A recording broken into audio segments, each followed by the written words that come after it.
parents pretended to cancel family vacation. "Let's do it sometime," they said. "Okay," I said and was at home. Next day I saw sister post, "All family is on vacation together." Then I was looking forward to this trip more than anything. A Christmas vacation in the Maldives with my family, what could be better? We had planned everything down to the last detail.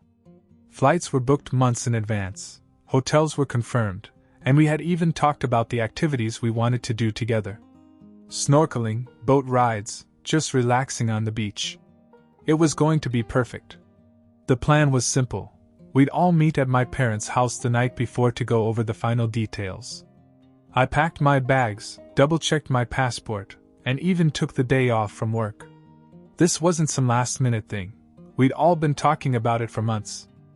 I even helped pay for some of it because my sister and her husband, Jake, were struggling financially. That night, I was just about to head over when I got a text from my mom. "Hey honey, something came up. We have to cancel the trip. Sorry. We'll do it another time." I froze. What? We had planned this for so long, and now they were canceling at the last minute? I called immediately. My dad picked up. His voice was calm, too calm. Like it was no big deal. I asked what happened, and he gave me some vague excuse about unexpected business, and how they just couldn't go right now. I didn't get it. They were both retired. What business? I asked about Emma and Jake. Were they canceling too? There was the slightest pause. Almost nothing, but I caught it. Then he said, "Yeah, they're not going either." I was frustrated, but I tried not to show it. Maybe something really serious had come up. I asked if they were okay, if something had happened, but he brushed it off.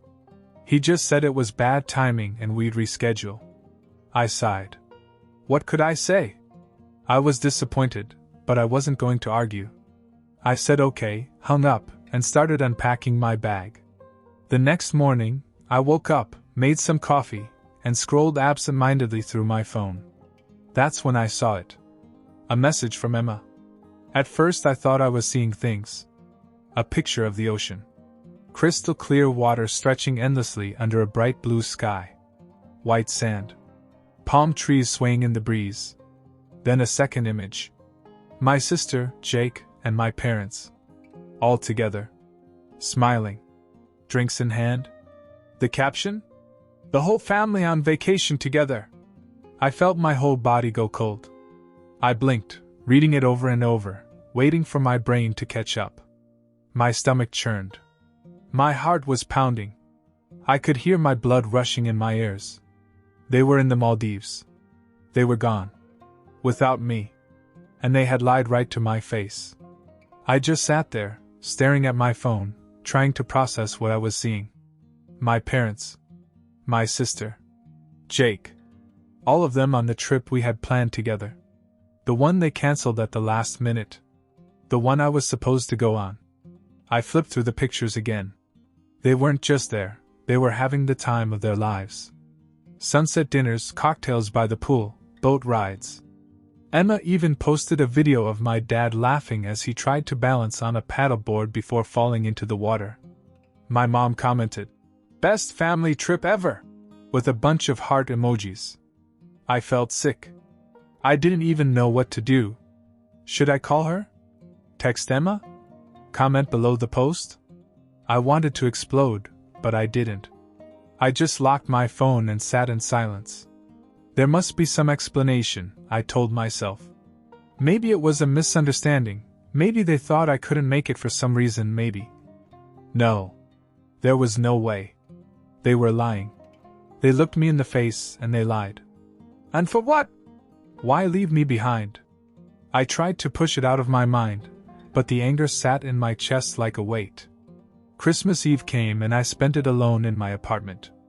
I had already taken time off work for the trip, so I had nothing to do. No plans, no family, no one to be with. The only person who came by was my friend Ryan, who stopped by that night to check on me after I told him what had happened. We had a few drinks, watched a stupid Christmas movie, but after he left, it was just me. 11 days. 11 days of scrolling past her vacation posts. 11 days of my mom gushing about how magical the Maldives were.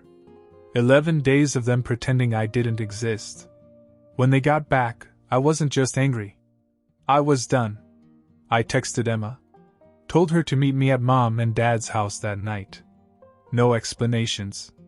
She just replied, "Okay." When I arrived, they were all there, sitting in the living room as if nothing had happened. My mother smiled when she saw me. My dad nodded.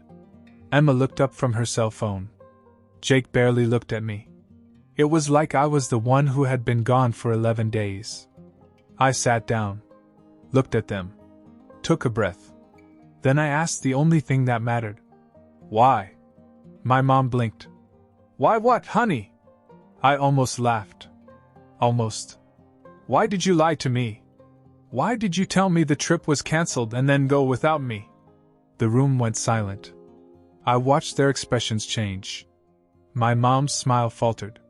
My dad exhaled through his nose as if trying to decide what to say. Emma bit her lip. Then, finally, my dad spoke. Well, we just thought you'd be busy, you know. Work and all. I stared at him. I had taken time off. I had packed my bags. I was literally ready to leave when they texted me. My mom chimed in. And we didn't want you to feel pressured to pay for Emma and Jake again. You helped them a lot and we didn't want to burden you. My head snapped to my sister. She didn't even look at me. They thought I was busy? They didn't want me to feel burdened? So instead of asking me, you just shut me out. Lied to me? Left me alone for Christmas? Now Emma spoke. It's not like that. We just thought you wouldn't mind sitting this one out. You've traveled a lot, but we've never done a trip like this. I actually felt dizzy. I had paid for most of her travels. Helped her whenever she needed it. Paid her rent when she and Jake were struggling. And now she was acting like I was hoarding vacations? I looked at Jake, who was still silent. He was just sitting there with his arms crossed, letting Emma and my parents handle it. I decided I was done making excuses. I leaned back, crossed my arms, and let them drop. Well, if you can afford a vacation for 4, I guess you don't need my help anymore. I'm done paying for Emma and Jake. They're on their own now. That got her attention. My mom gasped. My dad's eyes widened. Emma's head snapped up so fast I thought she'd get whiplash. Even Jake's expression finally changed. His mouth opened as if to say something, but he didn't. Mom jumped in first. Wait, honey, you promised to help them. When we asked you, you said you'd support them. Dad nodded. That's not fair, son. They're young, trying to get on their feet. You always said family helps family. I let out a breath. I was actually impressed. They weren't even denying what they were doing anymore. They had completely skipped over the part about betraying me and gone straight to calling me unfair. I stood up. I have to go. I grabbed my coat and walked out. The next morning, my phone exploded. When I say my phone exploded, I mean it was like a digital war zone. Calls, texts, voicemails, even emails. Emma was the first to blow up my phone. You're seriously cutting us off over a vacation? You're being dramatic. We didn't do anything that bad. Mom and Dad are freaking out, thank you very much. Then Jake. Man, let's talk. No need to make a big deal out of this. Then my mom. Honey, please don't be rash. We love you. Let's talk as a family. And finally my dad, who made it short. Call me. Now. I ignored every one of them. Then something even crazier happened. Around noon, I got a message from my bank. A large transaction had been attempted from my account. At first I thought it was fraud. I called my bank, ready to dispute the charge, but when I asked for details, my stomach sank. It wasn't fraud. It was my sister. She had been trying to transfer money from my account to hers. I could feel my pulse in my ears. How the hell did she even have access? Then I remembered. A few months earlier, she had been in financial trouble and had asked me to help her with the rent. Since she was so bad with money, I had set up an account for her bills and given her limited access. It was supposed to be temporary, but apparently she had decided to help herself. I immediately locked everything down, changed passwords, removed her access, and blocked her from everything. Less than an hour later, my phone rang again. My parents. I finally picked it up. My mom's voice was frantic. "Harry, what's going on? Emma just called us sobbing, saying you froze her accounts, and she can't pay the rent." I laughed. Actually laughed. She can't pay rent? Maybe she should have thought of that before she stole from me. Mom gasped. Stealing? She said it was all a misunderstanding. She thought you were still helping her out. By transferring thousands of dollars without asking? She was desperate, Harry. And you've always helped her before. I closed my eyes and breathed deeply. Not anymore. My father's voice came through, sharp and frustrated. You're being stubborn. You know she and Jake are having problems. Is this really about the trip? Or are you just looking for a reason to leave your family? I almost crushed my phone in my hand. I spoke slowly, making sure they heard every word. You abandoned me. You left me alone at Christmas. You lied to me. Then Emma tried to steal from me. And I'm the one who leaves you. Silence. Then my father exhaled. You're punishing all of us for one mistake. One mistake? I let out a bitter laugh. You know what? You're right. It was a mistake, my mistake. I spent years being the good son. Paying for everything, being responsible, helping everyone. And where did it get me? Alone at Christmas while my family celebrated without me. So yeah, I'm fixing my mistake. I'm done. I hung up before they could respond. But the mess was far from over. I thought that was the end of it. I had made my point. I was done being the family purse, done with their excuses, done with it all. But my family? They weren't done with me. The next morning, I woke up to a text message from an unknown number. You're disgusting. After all they've done for you, this is how you repay them? I frowned. Who was this? Before I could even think about replying, another one came in. Ungrateful little prick. Your sister needed help and you turned your back on her. I hope you rot alone. By this time I was fully awake, my heart pounding. I had no idea who it was, but I had a hunch. Jake. I pulled up Emma's social media. Sure enough, there it was. A long, dramatic post about how her cold-hearted brother abandoned his family right after Christmas, and how she and Jake were about to lose everything, because I had selfishly taken away the financial support they depended on. The comments were filled with sympathy. Friends, extended family, even some people I barely knew chimed in with messages like, "Wow, I didn't know your brother was like that, and family should always come first." And then I saw it. One of my aunts had replied, asking why I would do something so harsh. Emma's answer? He just got jealous that we went on vacation without him and decided to punish us. I actually had to put my phone down. I was furious. I had helped them for years. Paid their rent when they struggled. Covered their bills when they couldn't. Helped Emma fix her car. Paid off one of Jake's loans. And now she was making me look like the bad guy. I wasn't going to let this go. I opened the comments and typed, "Let's be clear, Emma and Jake stole from me. She tried to take thousands out of my account without my permission. After lying to me and leaving me alone on Christmas. I have the bank records to prove it. You want to talk about family when you steal from your own brother? Go ahead and tell everyone the truth, Emma." I then posted screenshots of the failed wire transfer. Within minutes, the post exploded. Some people immediately switched sides and called Emma out. Others were in shock. A few people still tried to defend her, saying, "The family should work things out privately." But by then the damage was done. Then a message from Emma herself appeared in my inbox. "WTF is wrong with you? Delete this now." I didn't. Instead, I texted her directly. "Don't ever contact me again." Then I blocked her. An hour later, my mother called. I answered, already knowing what was coming. Her voice was shaking. Harry, you humiliated your sister. Why would you do this to her? I let out a short laugh. You mean why would I tell her the truth?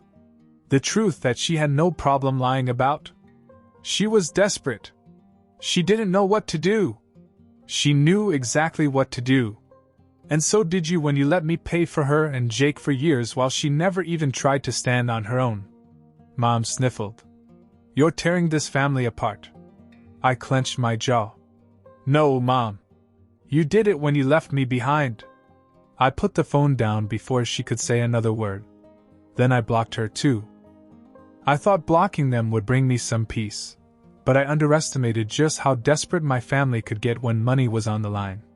The next morning, I woke up to a knock on my door. I wasn't expecting anyone, and after the past few days, I already had a bad feeling. I checked the peephole. It was my dad. I sighed, debating whether to just ignore it. But he knocked again, louder this time. Harry, open up. We need to talk. I hesitated for a second, then opened the door. He walked in like he owned the place, not even waiting for an invitation. I closed the door behind him. What do you want? He turned to face me, arms crossed. This has gone far enough. You're making things harder than they need to be. I almost laughed. I'm making things harder? Dad, Emma literally tried to steal from me. She made a mistake. A mistake? Or did she assume I'd never notice? He waved a hand, brushing it off. Look, she's panicking. You humiliated her. You should have kept this private. You mean I should have let her lie about me while everyone called me the bad guy? He exhaled sharply, clearly frustrated. This isn't about that anymore. Your mother hasn't stopped crying since you blocked her. Your sister and Jake are in serious trouble. They might lose their apartment. I folded my arms. Not my problem. It is your problem. He shot back. You said you'd help them? You promised. I stared at him. And you said we were all going on a family vacation. Guess we're both liars. His jaw tightened. That's different. Is it? I asked. Because from where I'm standing, you all made it very clear I don't matter to this family unless I'm paying for something. He scoffed. That's not true. Isn't it? I gestured around my apartment. You left me alone on Christmas. You didn't even feel bad about it. You didn't even check on me. But the second Emma's in trouble, you're at my door demanding I fix it. Where was this energy when I was the one you screwed over? He didn't answer right away. For a moment, he just looked at me, his face unreadable. Then, finally, he sighed. You're right. I blinked. I hadn't expected that. You're right, he repeated. We should have told you. We should have invited you.